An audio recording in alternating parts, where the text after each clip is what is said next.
Hello friends, आज मैं आप लोगों के लिए बहुत ही अनोखी मिठाई की रेसिपी लेकर के आई हूँ। इससे पहले शायद ही आपने ये मिठाई बनाई होगी और खाई होगी, और इसकी सबसे बड़ी खासियत ये है कि आप लोग इसे बना करके 15 से 20 दिन के लिए स्टोर कर सकते हैं। ये ख़राब बिल्कुल नहीं होगी। तो फ्रेंड्स, त्योहारों के सीज़न है, हमारे पास बहुत ढेर सारे काम रहते हैं, तो आप ये झटपट से 10 मिनट में मिठाई बना करके तैयार कर सकते हैं। बहुत ज़्यादा टाइम भी इसमें नहीं लगता है। तो चलिए फिर बिना देर किए वीडियो शुरू करते हैं।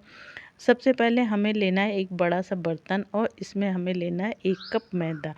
तो ये मैदे को मैंने पहले ही अच्छी तरह से छान करके लिया था, तो मैदे को छान के ही लीजिएगा। तो आप चाहें तो मैदे की जगह गेहूं के आटे का भी यूज़ कर सकते हैं, या आधा मैदा आधा गेहूं के आटे का भी यूज कर सकते हैं। अब इसके साथ ही इसमें चुटकी भर हम लोग नमक ऐड कर देंगे। तो जब भी कोई मीठी चीज़ बनाइए फ्रेंड्स, उसमें 1 चुटकी नमक डाल दीजिए, तो उसका स्वाद दुगना हो जाता है। तो मैं तो जब भी कोई मीठी चीज़ बनाती हूँ तो 1 चुटकी नमक ज़रूर डालती हूँ। अब इसके साथ ही इसमें 2 चुटकी के करीब हमें डालना है मीठा सोडा, जो हम लोग भटूरे बनाने में और छोला उबालने में यूज़ करते हैं ना, बस वही डालना है। 2 चुटकी से ज़्यादा नहीं डालना है। अब साथ में ही मिठास के लिए इसमें हम लोग डालेंगे ये चीनी। तो चीनी को मैंने बिल्कुल अच्छे से पीस करके लिया है। तो इस तरह से ये 3 चम्मच के करीब हमें चीनी डालना है।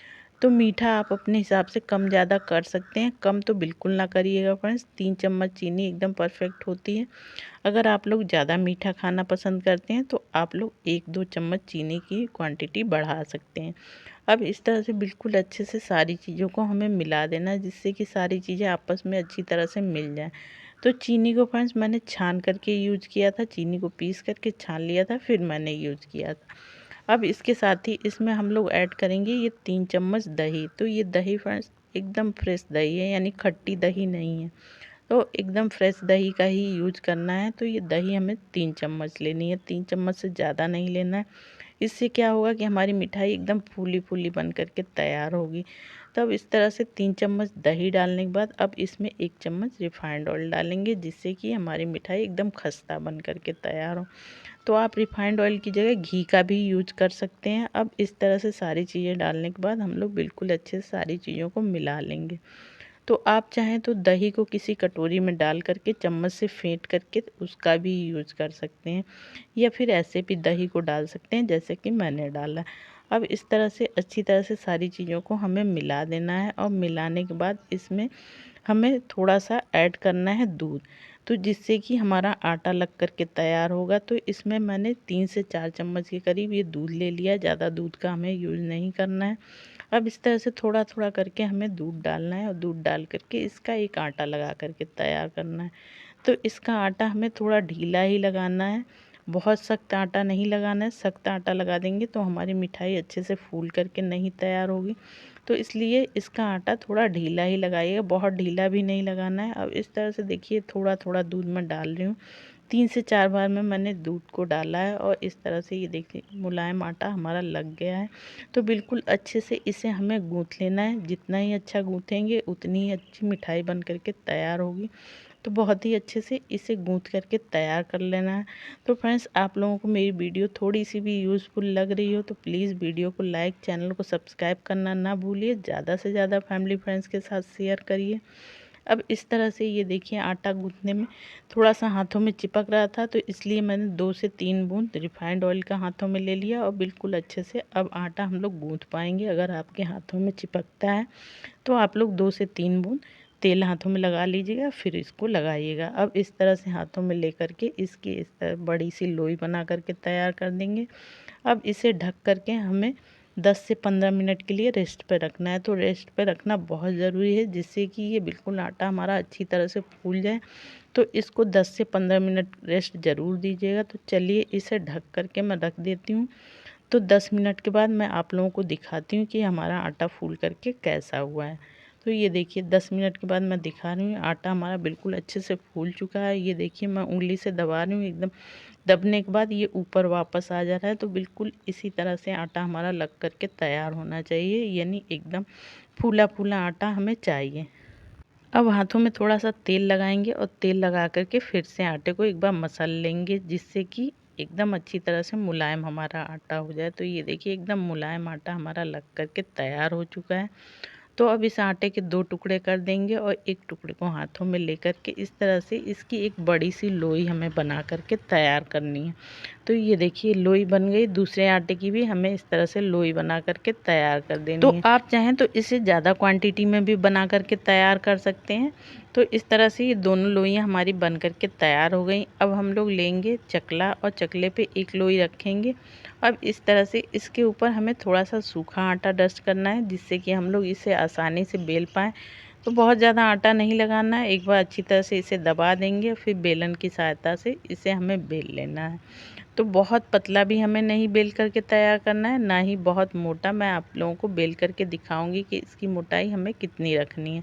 तो फटाफट से हम अपनी रोटी को बेल करके तैयार कर लेते हैं। तो ये देखिए हमारी रोटी एकदम बन करके तैयार हो चुकी है। तो अब मैं आप लोगों को इसकी मोटाई दिखाती हूँ। तो ये देखिए ये आधे इंच के करीब इसकी मोटाई होनी चाहिए। तो अब इस तरह से फ्रेंड्स हम लोग लेंगे कोई भी घर का ढक्कन, किसी बॉटल का ढक्कन ले लीजिए या किसी डब्बे का, या फिर इस तरह के कोई दवा का ढक्कन हो उसको भी ले सकते हैं, या आपके पास कुकीज़ कटर है तो अच्छी बात है, आप लोग उसका भी यूज कर सकते हैं। लेकिन जिसके पास कुकीज़ कटर नहीं है मैं उसके लिए बता रही हूँ। इस तरह से ढक्कन लेंगे। अब इस तरह से हम लोग इसको कट करना शुरू करेंगे। तो ये देखिए बहुत ही आसानी से ये कट हो जाता है, क्योंकि आटा हमारा एकदम मुलायम लग करके तैयार हुआ है और एकदम अलग सा इसका शेप बन करके तैयार होता है। तो ये मिठाई फ्रेंड्स बच्चों को बहुत ज़्यादा पसंद आती है। मेरे यहाँ तो बनते ही ख़त्म हो गई थी, इतनी ज़्यादा टेस्टी बन करके तैयार हुई थी और बच्चों को इसका शेप बड़ा अच्छा लगा था। तो इस तरह से इसे हम लोग काट लेंगे और काटने से ये देखिए लग रहा है ना हाफ मून बन करके तैयार हुआ है, या जिस तरह से हम लोग काजू वाली मठरी बनाते हैं बिल्कुल उसी तरह का इसका शेप बन करके तैयार होता है। तो इसी तरह से हमें अपनी सारी मिठाइयों को काट करके तैयार कर लेना है। तो बहुत ही टेस्टी और बहुत ही अलग तरीके की ये मिठाई बन करके तैयार होती है। तो फ्रेंड्स इस तरह से एक बार आप लोग बना करके 1 से 1.5 महीने के लिए आराम से स्टोर कर सकते हैं, ख़राब बिल्कुल नहीं होती है। तो इस तरह से झटपट से चलिए ये सारी मिठाई हम लोग कट कर लेते हैं, और कट करने के बाद फिर मैं आप लोगों को दिखाती हूँ कि कितनी ढेर सारी हमारी मिठाइयाँ बन करके तैयार हुई। तो ये सारा मैंने कट कर लिया है फ्रेंड्स। अब ये जो इसका बचा वाला हिस्सा है इसे हम लोग इस तरह से समेट लेंगे, और जो दूसरी लोई है उसमें इसको डाल करके फिर से हमें बेल लेना है। तो ये देखिए ये एक लोई से इतनी ढेर सारी ये बन करके तैयार हुई हैं। अभी मैंने दूसरी लोई बेली नहीं है, और इसका शेप देख पा रहे होंगे कितना खूबसूरत लग रहा है। तो ये देखिए ये मैं शेप आप लोगों को दिखा रही हूँ। अब चलिए गैस की तरफ चलते हैं। तो ये गैस पे मैंने पहले ही पैन में तेल रख दिया था, यानी तेल रिफाइंड ऑयल मैंने रखा था। तो आप चाहें तो रिफाइंड ऑयल की जगह घी का भी यूज कर सकते हैं। और इस तरह से तेल हमारा हल्का सा गर्म हो तब इसमें इसको डालना है, बहुत ज़्यादा गर्म तेल में नहीं डालना है। और इस तरह से एक एक करके हम लोग इसमें सारी मिठाइयाँ डाल देंगे। तो इस तरह से चौड़े मुंह का अगर आप लोग बर्तन लेंगे ना तो एक साथ में ढेर सारी मिठाइयों को फ्राई कर पाएंगे। तो इस तरह से ये देखिए जितना इस पैन में आ पा रहा है उतना ही डालेंगे, बहुत ज़्यादा नहीं डालेंगे। तो इस तरह से जितना आ पाया है उतना ही मैंने डाला है। थोड़ी देर छोड़ने के बाद इसको इस तरह से चलाते हुए हम लोग उलट पलट कर देंगे, जिससे कि दूसरे साइड में भी बिल्कुल अच्छी तरह से ये सिक जाए। तो ये देखिए हल्का हल्का सा इसके ऊपर कलर आना लगा है। तो इस तरह से इसे हम लोगों को मीडियम आंच पे फ्राई करना है।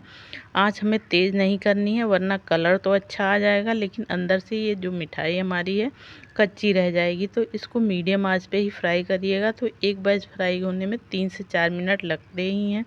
तो इस तरह से पलट पलट के इसको हम लोगों को फ्राई कर लेना है। ये देखिए बहुत ही प्यारा सा गोल्डन सा कलर आ चुका है। तो इस तरह से हमें अपनी सारी मिठाइयाँ फ्राई कर लेनी है। तो चलिए पैन में से हम लोग सारी मिठाइयों को अपनी अच्छी तरह से निकाल देंगे, और निकाल करके फिर मैं आप लोगों को दिखाती हूँ कि हमारी मिठाई कितनी खूबसूरत बन करके तैयार हुई है।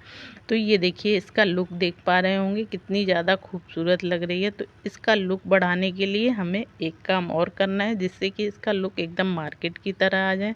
इस तरह से हम लोग छन्नी लेंगे, छन्नी पे आधा चम्मच के करीब पिसी हुई चीनी डालेंगे, और इस तरह से हल्का हल्का सा इसके ऊपर हम लोगों को घुमा देना है। तो इस तरह से आप लोग बनाएंगे ना तो एकदम मार्केट की तरह ये मिठाई का लुक आ जाएगा, और टेस्ट तो गजब का आता है। तो इस तरह से ये देखिए मैंने हल्का सा इसके ऊपर चीनी डाल दिया है। अब चीनी डालने के बाद इसका फाइनल लुक देख पा रहे होंगे आप लोग, बहुत ही शानदार सी मिठाई बन करके तैयार हुई थी फ्रेंड्स। तो एक बार ज़रूर से इस दिवाली बनाइए, या करवा चौथ आ रहा है, करवा चौथ में आप लोग इसको बना करके एंजॉय कर सकते हैं। साथ ही ये पुदीने के पत्ते से मैं इसे गार्निश कर दे रही हूँ, जिससे कि इसका लुक और दुगना हो जा रहा है। तो चलिए मैं आप लोगों को इसे तोड़ के भी दिखाती हूँ। ये देखिए, ये ऊपर से एकदम खस्ता और अंदर से एकदम सॉफ्ट मुलायम ये बन करके तैयार हुई थी। तो इस तरह से आप लोग इसे बना करके तैयार कर सकते हैं। तो चलिए मिलते हैं इसी तरह की एक और मज़ेदार रेसिपी के साथ। तब तक के लिए बाय बाय।